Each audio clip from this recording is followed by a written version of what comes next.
Ouçam o Evangelho.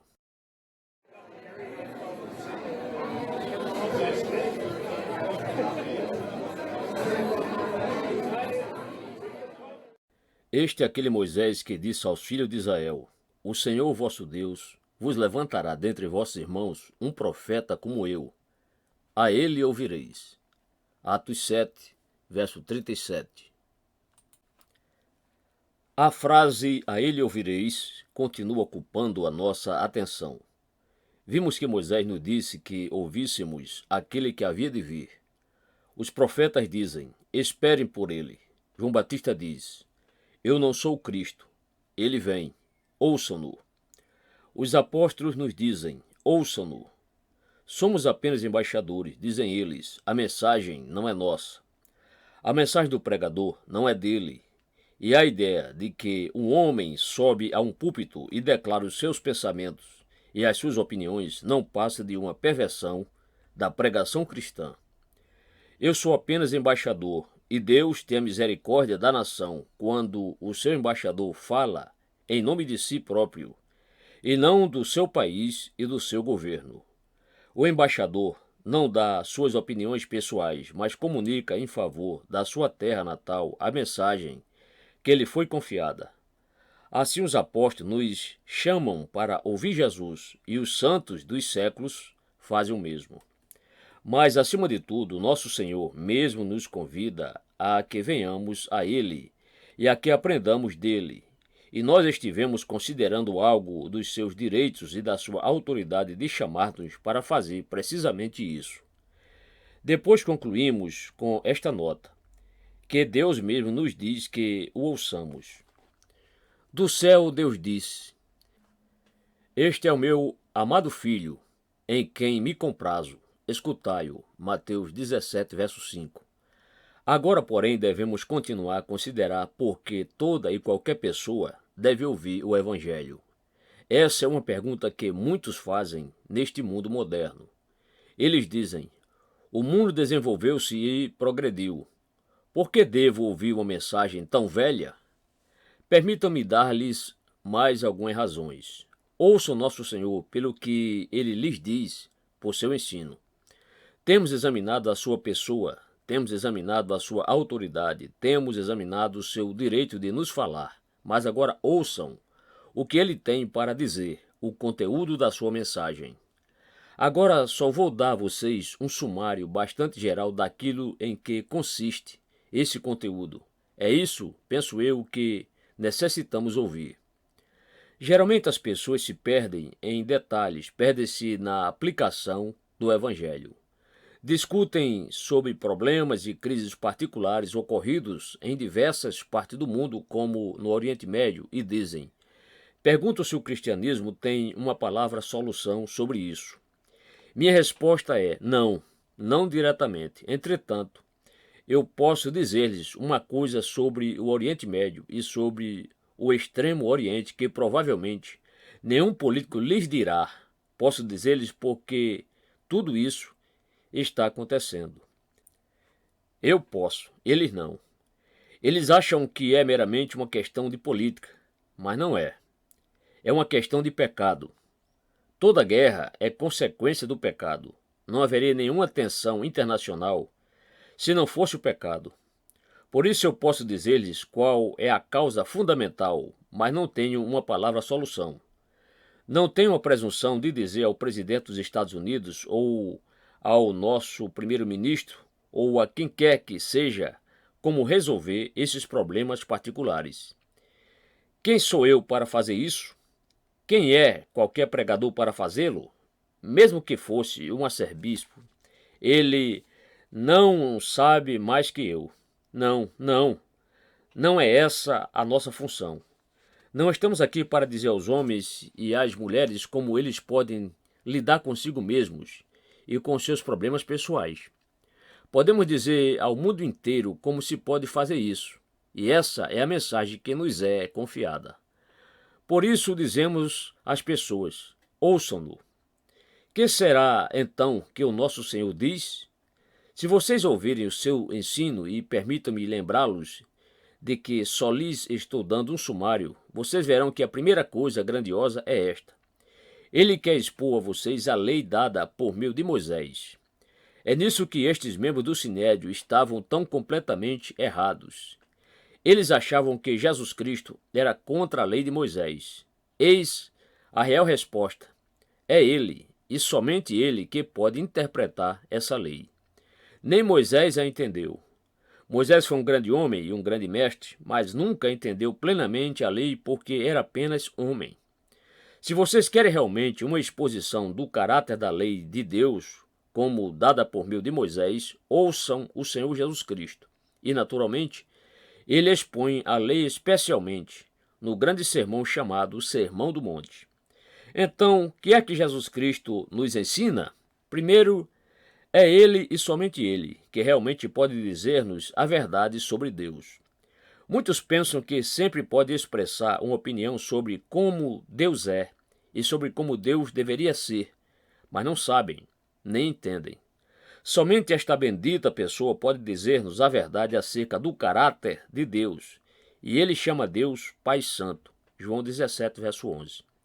Os homens e as mulheres modernos, não cristãos, não se interessam por religião. Por quê? Deus é amor, eles dizem, e isso é tudo o que eles sabem. Essa é a solução universal. Não precisa de teologia, não precisa de nada destas coisas. Faça o que quiserem. Deus é amor e, portanto, está tudo bem. Essa é a teoria popular. Mas quando vocês ouvem esta bendita pessoa, ele os ensina a orar. Pai nosso, que estás nos céus, santificado seja o teu nome. Mateus 6, verso 9. E quando ele próprio ora, muito embora sendo ele, como já vimos, o Filho de Deus, não diz Pai querido, mas diz Pai Santo. Este é o ensino. É só ele que pode dizer-nos algo da verdade sobre Deus. Ouçam a seguir o que ele nos diz acerca de nós mesmos. A ideia popular é que vocês não precisam do cristianismo, não necessitam de todo este ensino sobre a cruz, sobre a morte de Cristo e sobre a expiação. Isso é teologia, dizem eles, e não queremos isso. É tudo absurdo. Tudo o que é realmente necessário é o seguinte: vivam uma vida benfazeja. Se vocês fizerem todo o bem que puderem, está tudo bem. É isso que Deus pede de vocês. É por isso que as pessoas não são cristãs neste país e não se interessam mais pela mensagem cristã. Elas dizem que a teologia é uma coisa que este legalista Paulo inseriu neste evangelho deleitavelmente simples, que apenas diz a cada um: seja uma boa pessoa e tudo estará bem. Mas isso não é verdade. Ouça o que o nosso Senhor diz no Sermão do Monte sobre os escribas e os fariseus. Ora, eles eram bons homens e religiosos, lembre-se. Quando o fariseu disse: jejuo 2 vezes na semana e dou o dízimo de tudo quanto possuo, Lucas 18, 12, isso não era mentira, ele estava falando a verdade. Os fariseus tinham vida muito virtuosa, eram homens de alta moral. Mas isso é o que o nosso Senhor nos diz a respeito deles. Se a vossa justiça não exceder a dos escribas e fariseus, de modo nenhum entrareis no reino dos céus. Mateus 5, verso 20. Essa é a sua interpretação, e ele acabara de dizer: até que o céu e a terra passem, nem um jota ou um tio se omitirá da lei, sem que tudo seja cumprido. Mateus 5, verso 18. O céu e a terra passarão, diz ele, mas as minhas palavras não hão de passar. Mateus 24, 35. Deus, diz ele, exige uma justiça muito superior à dos escribas e fariseus. E nós somos justamente como os fariseus. Temos a tendência de pensar que, contando que cumpramos uma espécie de código no sentido geral e externo, tudo estará bem, porém o nosso Senhor toma isso ponto por ponto e mostra quão errada é essa ideia.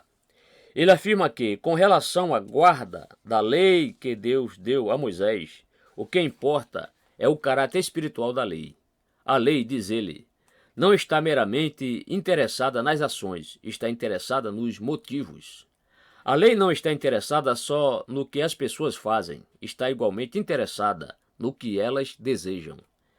Ela não olha apenas para a aparência externa, interessa-se muito pelo estado do coração. Quão interminavelmente o nosso Senhor ensinou isso. Ele diz: vocês, fariseus, têm todo o cuidado de limpar o exterior do copo e do prato. Lavam-nos por fora, polindo-os bem, mas o interior está cheio de rapina e de iniquidade. Mateus 23, 25. E então ele elabora isso em detalhe no Sermão do Monte. Estou apenas fazendo um sumário do seu ensino.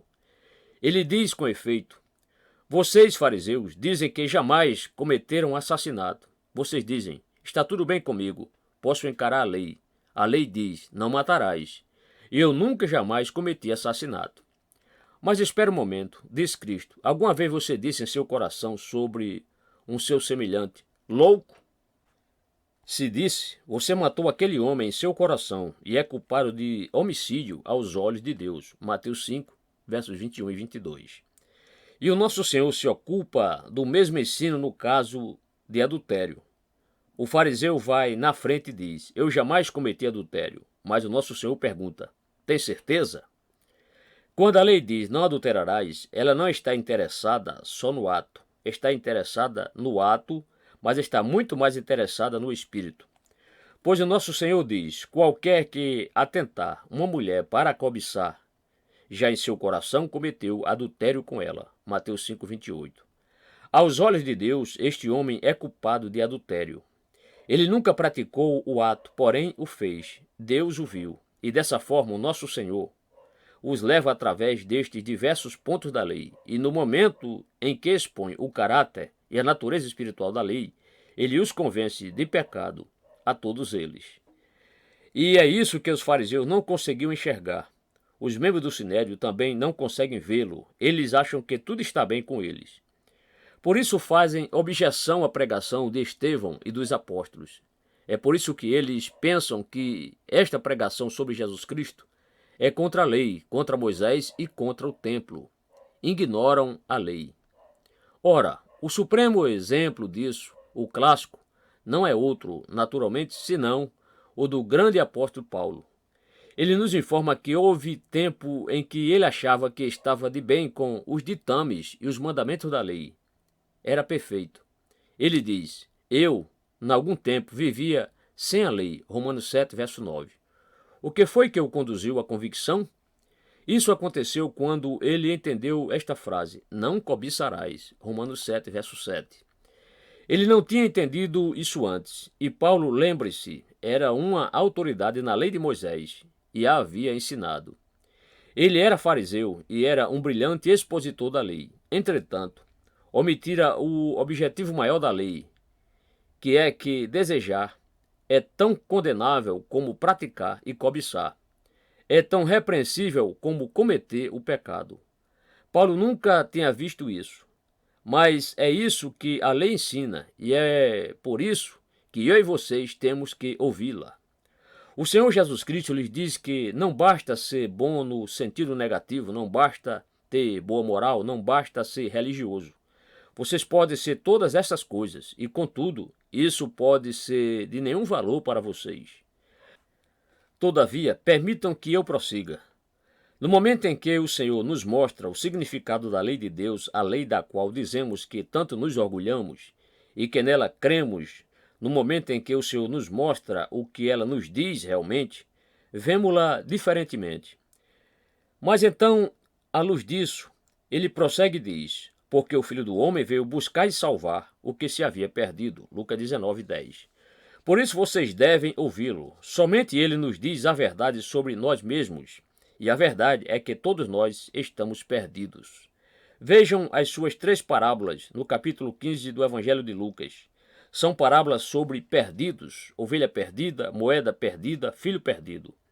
Este meu filho estava morto e reviveu, tinha se perdido e foi achado, diz o pai na parábola do filho pródigo, Lucas 15, verso 24. Que significa estar perdido? Significa que, por assim dizer, nós perdemos nossas almas. Perdemos o nosso real ser. Nós somos o que se esperava que fôssemos. Não somos o que éramos no início da criação original. Este é o mundo perdido, o que significa que os seres humanos não estão vivendo como Deus tensionou que vivessem. Deus criou o homem perfeito, e é isso que fomos destinados a ser. Mas onde está o homem perfeito? Vocês podem encontrá-lo? Não, não. Ele está perdido. Todos nós estamos perdidos, nós nos perdemos. Não sabemos quem somos, não sabemos viver. Não sabemos onde estamos. Não sabemos o que virá. E essa, diz o nosso Senhor, é a razão pela qual ele veio. Amigo, você compreendeu isso? Alguma vez você encarou o fato de que está completamente perdido, que você se perdeu e perdeu sua alma? Você pode ter um grande conhecimento da ciência, pode saber muita coisa sobre o átomo, mas não sabe a verdade acerca de si próprio. E o seu conhecimento da ciência não o ajuda nisto. Você é como uma pessoa que anda tateando no escuro. A Bíblia fala daqueles que estão assentados em trevas. Lucas 1,79. Não conseguem mover-se, estão paralisados, desamparados. Essa é a condição do mundo inteiro. E será que vocês não percebem que essa é a única explicação adequada do presente estado do mundo? Por que as pessoas se portam como se portam? É porque estão perdidas, perderam o rumo. Não sabem onde estão. Estão perplexas, desnorteadas, errantes, como ovelhas sem pastor. É isso que o nosso Senhor nos diz. Mas o Senhor segue adiante. Ele nos diz que não somente estamos perdidos, mas também que estamos sem esperança. Acaso vocês alguma vez deram ouvidos a esta bendita pessoa? Sabem o que Cristo diz? Na verdade te digo que aquele que não nascer de novo não pode ver o reino de Deus. João 3, verso 3. Ele tem que nascer de novo. Afinal de contas, o que é que isso significa? Significa, e é por isso que todas aquelas grandes testemunhas que evoquei, cujas evidências aduzi na ocasião anterior, dizem-nos que o ouçamos porque ele é o único que disse isto, que todos nós, por natureza, estamos num tão terrível estado e condição que não podemos ser melhorados. É por isso que o que chamamos civilização não passa de seres humanos pintando e envernizando a podridão que está por baixo. É como o homem cuja casa está sendo atacada por cupim, ou que está ressequida e podre, ou com remendos podres e feios por toda parte, e que diz, não aguento ver isso, e então compra tinta e pinta tudo ali, e por cima passa verniz. Olhem agora, diz ele, não ficou maravilhoso? A civilização é isso que faz o povo vibrar. A música, a literatura, a arte e a lei do parlamento. Observe o mundo, observe o que temos descoberto, observe o que estamos realizando, vejam como podemos distrair vocês. Mas, que é isso? Pegue uma faca, raspem com ela a pintura. E o que vem? O cupim, a podridão. Ora, esta é a diferença entre civilização e cristianismo. Esta é a diferença entre a fé moderna nos movimentos educacionais e culturais e a mensagem cristã. É a mensagem cristã, e somente esta, que encara a causa real do problema e diz: isso está tão podre que não se pode fazer nada a respeito. Que esperança! Não adianta pintá-lo e envernizá-lo, não adianta remendá-lo, está podre, e esse mal se propagará. E o que temos aí é um sumário dos últimos 2000 anos e mais da história humana, não é? Apesar de todo o empenho e de todos os esforços da humanidade em sua melhor expressão, em sua expressão mais brilhante, mais inteligente, a podridão continua ali. Em certos períodos e épocas, vê-se acobertada. A era vitoriana foi um desses períodos. Os vitorianos vestiram-se de tinta e verniz e realmente entendiam que o mundo marchava para a perfeição. Os poetas cantavam o parlamento do homem, a federação do mundo. Oh, quão cegos profetas eles foram, falsos profetas. Eu e vocês estamos vivendo no século XX, um século no qual a podridão está irrompendo de novo e a podridão disfarçada está se manifestando. O nosso Senhor disse isso logo no princípio, por isso devemos ouvi-lo, e ouvi-lo exclusivamente. Somente ele nos diz a verdade, aquele que não nascer de novo. Não podemos ser melhorados. Temos que ser regenerados. Precisamos ser criados de novo. Se algo não for colocado em nós, estaremos desesperados e irremediavelmente perdidos. Foi o que o nosso Senhor disse. E lembre-se, ele o disse a um judeu muito culto e capaz, um judeu semelhante a estes membros do Sinédrio, um homem chamado Nicodemos. E é isso que o nosso Senhor diz a todo mundo hoje. A pessoa mais religiosa do mundo, ele diz, é necessário que você nasça de novo. A sua religião não tem valor, é trapo da imundícia, é esterco e refúgio aos olhos de Deus. Se você puser sua confiança nisso, irá para a perdição, porque você está podre. É seu orgulho que o faz praticá-la, e é sua presunção que o anima a manter-se nela, mas Deus não a leva em conta. Esse é o seu ensino. Foi por isso, naturalmente, que o nosso Senhor enfureceu os escribas e fariseus. Por isso eles o mataram. Por isso os membros do Sinédrio não gostaram da pregação sobre Jesus. Ela os convencia do pecado, os condenava. Naturalmente, eles sabiam que o publicano e a meretriz eram pecadores. Olhem para eles. Os tais diziam, pecadores óbvios. Mas eles, eles não eram pecadores, eram bons homens, eram religiosos. O nosso Senhor, porém, dizia, todos vocês são pecadores, não há ninguém que não seja pecador. Ele a todos condenou como pecadores. Ele dizia, Deus vê o coração. Vós sois os que vos justificais a vós mesmos diante dos homens, mas Deus conhece os vossos corações, porque o que entre os homens é elevado, perante Deus é abominação. Lucas 16:15. O mundo não nos conhece, mas ele nos conhece. Ele vê a verdade, ele vê a podridão. Estamos sem nenhuma esperança, temos que nascer de novo. E depois o nosso Senhor passa a dizer que somente ele pode libertar-nos, que foi para isso que ele veio. O Filho do Homem veio buscar e salvar o que se havia perdido. Lucas 19, verso 10. Mas ele faz também uma reivindicação exclusiva. Diz ele, todos quantos vieram antes de mim são ladrões e salteadores. João 10, verso 8. Entraram no aprisco por outro caminho. Não podem cuidar das ovelhas. Ele se intitula o Filho do Homem, o Salvador do mundo. Ele diz, vinde a mim. Eu sou a luz do mundo. Ninguém vem ao Pai senão por mim. Mateus 11, 28, João 8, 12, 14, verso 6. Mas então, e isto é crucial, ele nos diz que mesmo ele só nos pode salvar de um modo, de um somente. Qual? É dando-nos ensino? Não. É justamente seu ensino que nos condena, como lhes mostrei. A ideia de que Jesus Cristo nos salva por nos ensinar é de todas as ridículas interpretações errôneas, a mais ridícula. Se eu não tivesse nada senão o ensino de Cristo sobre a lei de Deus, eu não estaria neste púlpito. Eu estaria rastejando no pó, no mais completo e definitivo desespero. O ensino moral de Cristo? A imitação de Cristo? Procurar viver de acordo com o exemplo de Cristo? Impossível.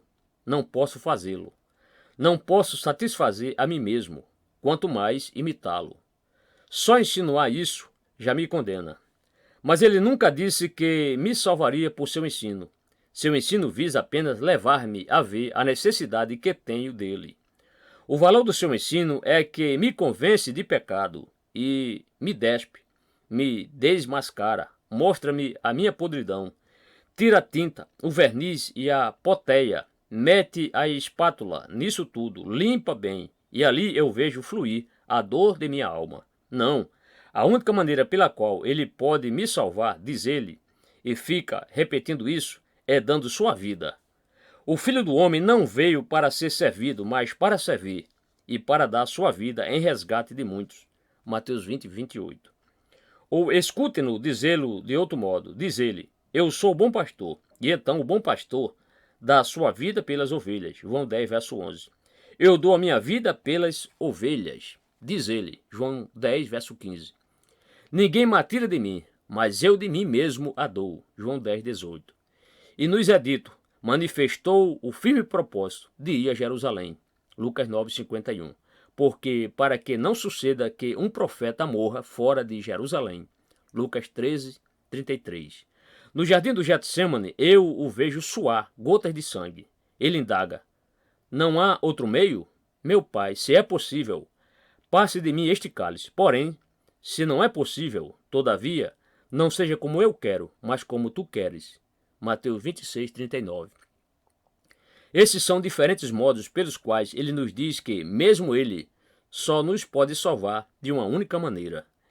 Em muitos aspectos, a declaração crucial deste ensino ocorreu no lugar chamado Cesareia de Filipe, quando o nosso Senhor perguntou aos discípulos: quem dizem os homens ser o filho do homem? Eles disseram, uns João Batista, outros Elias e outros Jeremias, ou um dos profetas. Então lemos: disse-lhes ele: e vós, quem dizeis que eu sou? E Simão Pedro respondendo disse: tu és o Cristo, o Filho de Deus vivo. E Jesus respondendo disse-lhe: bem-aventurado és tu, Simão Bajonas, porque tu não revelou a carne e o sangue, mas meu Pai que está nos céus. Mateus 16, versos 13 a 17. A seguir, diz Mateus: desde então começou Jesus a mostrar aos seus discípulos que convinha ir a Jerusalém e padecer muito dos anciãos e dos principais dos sacerdotes e dos escribas, e ser morto e ressuscitar ao terceiro dia. E Pedro, tomando-o de parte, começou a repreendê-lo, dizendo: Senhor, tem compaixão de ti. De modo nenhum te acontecerá isso. Ele, porém, voltando-se, disse a Pedro: para trás de mim, Satanás, porque me serve de escândalo, porque não compreendes as coisas que são de Deus, mas só as que são dos homens. Mateus 16, versos 21 a 23. Mas os discípulos nunca puderam captar isso, apesar de o nosso Senhor lhes falar constantemente que o único meio pelo qual até ele poderia salvar quem quer que fosse era dando sua vida como resgate por nós, morrendo por nós, levando ele mesmo em seu corpo os nossos pecados sobre o madeiro. 1 Pedro 1, versos 2 e 24. Ele diz: este é o único meio, o cálice que meu Pai me dá. Esse é o ensino. Eu e vocês jamais poderemos guardar a lei de Deus ou satisfazer as suas exigências. E mesmo o nosso Senhor não pode salvar-nos apenas nos ensinando e nos dando exemplo para que o imitemos e sigamos, dizendo-nos que façamos o maior esforço para ter uma vida moralmente melhor. Nada disso tem valor. Há somente o meio pelo qual mesmo ele nos pode salvar. E esse é levar o nosso castigo sobre o seu corpo na cruz. Ele veio a este mundo, não para ser servido, mas para servir e para dar sua vida em resgate de muitos. Mateus 20, 28. Você já o ouviu? Já soube que Deus estava em Cristo reconciliando consigo o mundo, não lhes imputando os seus pecados, que aquele que não conheceu o pecado, ele o fez pecado por nós, para que nele fôssemos feitos justiça de Deus, 2 Coríntios 5, 19 e 21? Essa é a mensagem. É isso que ele tem para dizer. Ele diz: não há esperança para ninguém, a menos que todos se apercebam de que não podem ter absolutamente nenhuma esperança diante de Deus, e que se apercebam de que eu salvo, não pelo ensino que ministro, mas por minha morte. Ele veio para que provasse a morte por todos. Hebreus 2, verso 9. É nele, e nele somente, que somos reconciliados com Deus. Esse é seu ensino, ouçam-no. E depois vocês devem ouvi-lo, pelo que ele oferece. O que só ele pode oferecer, e o que só ele tem o direito de oferecer, devido à vida que viveu, e devido à morte que sofreu, e devido a ter ele ressuscitado dentre os mortos. Ele tem direito de oferecer tudo o que vou mencionar para vocês, porque ele pôde dizer na cruz: está consumado. João 19, 30. Consumado completa e absolutamente. Ele pôde dizer a seu Pai em oração: glorifiquei-te, tendo consumado a obra que me destes a fazer. João 17, verso 4. E então, que é que ele lhe oferece? Ouçam-no. Ele lhe oferece perdão de graça por todos os seus pecados. Não importa o que você tenha feito. E lhe falo seriamente, não importa o que você tenha sido ou tenha feito. Não importa o que você foi até este momento. Em seu nome eu lhe digo que se reconhecer e perceber o seu pecado e confessá-lo a Deus e crer que esta pessoa é o Filho de Deus e levou o seu castigo sobre si e morreu por seus pecados, a partir deste momento os seus pecados estarão completamente absolvidos e perdoados, e Deus salvará a vê-lo como se você nunca tivesse cometido pecado. Isso se chama justificação pela fé. Ele oferece isso a você. Esta bendita pessoa lhe oferece perdão gratuito, pleno perdão, perdão completo de todos os seus pecados. Que mais? Bem, ele lhe oferece justamente aquilo que ele lhe disse que você precisa ter, uma nova natureza. Ele não zomba de nós dizendo: vocês precisam nascer de novo, sabendo perfeitamente que nenhum homem pode dar nascimento a si mesmo. Ele veio para nos dar o novo nascimento, para tornar possível um novo nascimento. Ele faz algo infinitamente maior e mais importante do que nos melhorar ou nos renovar. Ele nos propicia um começo inteiramente novo, uma nova vida. Ele nos torna participantes da natureza divina. 2 Pedro 1, verso 4. Nascidos do Espírito. João 3, verso 5. Novos homens e novas mulheres. Paulo escreve em 2 Coríntios 5, 17. Se alguém está em Cristo, nova criatura é. As coisas velhas já passaram, eis que tudo se fez novo. Que mais? Força e poder. Ele porá o seu Espírito em você, mas ele próprio o ajudará. Ele esteve neste mundo e, como temos visto, ele sofreu tentação e, portanto, naquilo que ele mesmo, sendo tentado, padeceu, pode socorrer aos que são tentados. Hebreus 2, verso 18. Ele quer estar com você em suas provações e em suas dificuldades, em toda a sua agonia, em sua dor e em suas tentações. Você não será deixado só. Ele oferece isso a você. E além disso tudo, ele tirará de você o medo da morte e do túmulo, o medo do juízo provindo de Deus, e lhe falará sobre a glória eterna que está à sua espera. Ouça isto. Não se turbe o vosso coração. Credes em Deus, crede também em mim. Na casa de meu pai há muitas moradas. Se não fosse assim, eu vos teria dito: vou preparar-vos lugar. E se eu for e vos preparar lugar, virei outra vez e vos levarei para mim mesmo, para que, onde eu estiver, estejais vós também. João 14, versos de 1 a 3.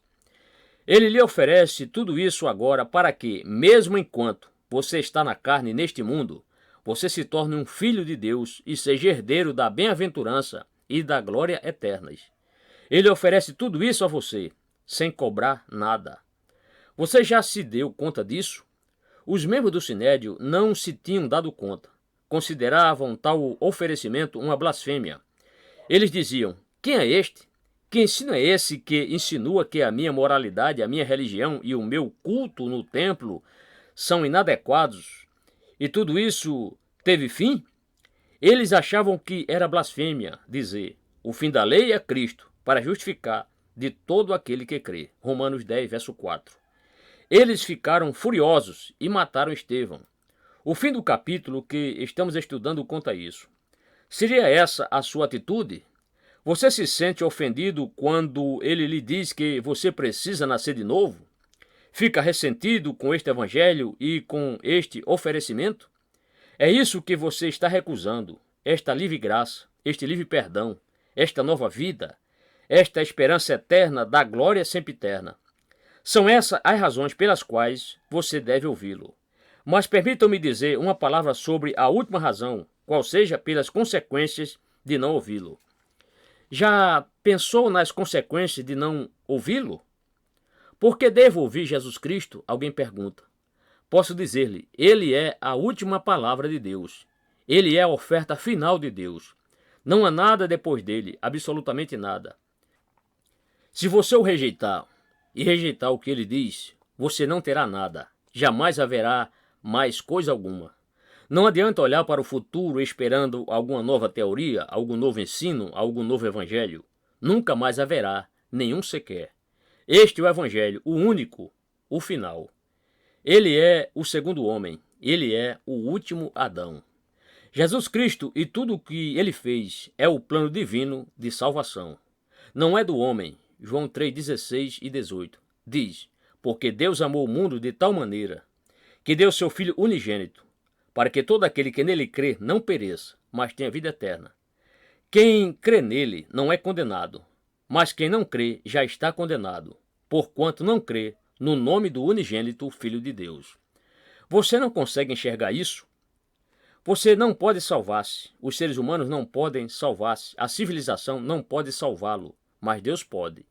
Deus estava em Cristo, no que e por meio do que ele realizou em Cristo, reconciliando consigo o mundo. 2 Coríntios 5,19. Este é o plano de Deus, e se você o rejeitar, nada restará. Deus o salva nesta pessoa e mediante esta pessoa a quem ele chama você para ouvir. Por isso, repito que, se você recusar ouvi-lo, terá rejeitado o único meio de salvação, o último e final meio de salvação. Esta é a grande ênfase dada em todo o Novo Testamento. Quando o apóstolo Paulo estava pregando na grande culta cidade de Atenas, disse: Deus agora ordena que todos, em todo lugar, se arrependam. Por quê? Pois estabeleceu um dia em que há de julgar o mundo com justiça, por meio do homem que designou. E deu provas disso a todos, ressuscitando-o dentre os mortos. Atos 17, versos 30 e 31. Por isso você deve ouvi-lo. Ele foi nomeado por Deus como o juiz do mundo inteiro. Ou escutem a maneira pela qual o autor da epístola aos Hebreus se expressa a respeito. Como escaparemos nós se não atentarmos para uma tão grande salvação? Hebreus 2, verso 3. Aqui está você, desesperadamente enfermo, e aqui está o único remédio que pode curá-lo. Se o recusar, morrerá, estará acabado. Daí você vê a importância das arrasadoras e ameaçadoras passagens da epístola aos Hebreus. Porque é impossível que os que já uma vez foram iluminados e provaram o dom celestial, e se fizeram participantes do Espírito Santo, e provaram a boa palavra de Deus e as virtudes do século futuro, e recaíram, sejam outra vez renovados para arrependimento, pois assim, quanto a eles, de novo crucificaram o Filho de Deus, e o expõem ao vitupério. Hebreus 6, versos 4 a 6. Se você rejeitar o que Cristo fez por você na cruz, não sobrará coisa alguma. E o escritor repete isso no capítulo 10. Porque, se pecarmos voluntariamente, ele quer dizer, rejeitando o Evangelho, depois de termos recebido o conhecimento da verdade, já não resta mais sacrifício pelos pecados, mas uma certa expectação horrível de juízo e ardor de fogo, que há de devorar os adversários. Hebreus 10, versos 26 e 27. Mas, ouçam o que diz o Senhor. A ele ouvireis. Ele é aquele a quem vocês devem ouvir, diz Moisés. Em João 5,22, ele declara que Deus, o Pai, lhe confiou o juízo. Ele afirma que voltará para julgar o mundo inteiro com justiça. Ele o diz constantemente. Muitos achavam que ele estava louco. Ele lhes disse que veriam o Filho do Homem vindo sobre as nuvens do céu. Mateus 24, verso 30. Ele declarou: Quando o Filho do Homem vier em sua glória, e todos os santos anjos com ele, então se assentará no trono da sua glória, e todas as nações serão reunidas diante dele, e apartará uns dos outros, como o pastor aparta dos bodes as ovelhas. Mateus 25, versos 31 e 32. Julgamento. O juízo foi confiado ao Filho de Deus, e se nós tivermos rejeitado sua oferta, teremos condenado a nós mesmos para o castigo eterno e sempiterno. Não sou eu que o digo, foi ele que o disse em sua história sobre o rico e Lázaro, onde Abraão diz ao rico que estava no inferno: Está posto um grande abismo entre nós e vós. Lucas 16, 26. Ele disse que você decide o seu destino neste mundo e que não pode ter uma segunda oportunidade quando morrer.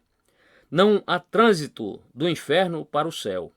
Você decide neste mundo, e você decide em termos de ouvi-lo ou recusá-lo, como os membros do Sinédrio o estavam recusando. Este foi o seu ensino. Foi ele que falou sobre o lugar onde o seu bicho não morre e o fogo nunca se apaga.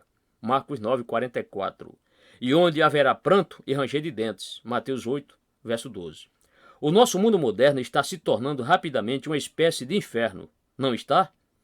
Não estou pensando apenas nas guerras, nas bombas e no derramamento de sangue. Estou pensando na imundície e na vileza, no ruído e no clamor. Todavia, isso nem se compara com o inferno. É um retrato muito pálido do que é o inferno.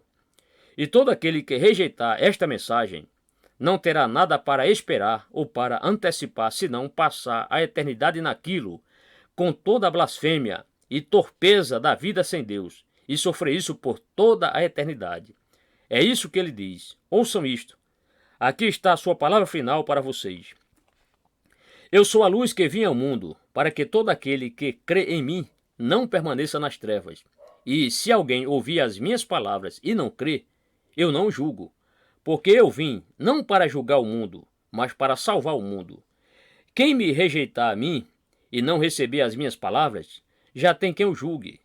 A palavra que tenho pregado, essa o há de julgar no último dia. João 12, versos 46 a 48. Por que devemos ouvi-lo? Por que devemos dar ouvidos a ele? Eis a resposta. Sua palavra nos oferece todo este glorioso perdão e esta renovação, a filiação de Deus e a herança da bem-aventurança eterna. Tudo isso vai ser utilizado como prova contra nós. São-nos oferecidos perdão, libertação do pecado e de Satanás, do mundo, da carne, do diabo e a segurança da vida eterna. É-nos oferecido tudo isso, e de graça. Ele disse, qualquer que venha a mim, Lucas 6,47, todo aquele que crê, João 12,46. Não somente gente boa, mas as piores pessoas, publicanos, os mais vis pecadores, assassinos, venham, ouçam, arrependam-se. Você que é convidado para que todo aquele que nele crê não pereça, mas tenha vida eterna. João 3,16. Vocês o ouviram? Ele está dizendo a vocês agora, vinde a mim, todos que estáis cansados e oprimidos, e eu vos aliviarei. Mateus 11, 28. Sabe o que ele está dizendo a você? O que vem a mim, embora em trapos e farrapos, embora tenebroso como o inferno, de maneira nenhuma o lançarei fora. João 6,37. Você o ouviu? Bem, diga isso a ele. Volte-se para ele e diga, ouço tua acolhedora voz, que a ti me chama, ó Senhor, para lavar-me em teu precioso sangue, que no Calvário fluiu. Eu venho, Senhor, agora mesmo venho a ti. Lava-me, purifica-me com teu sangue.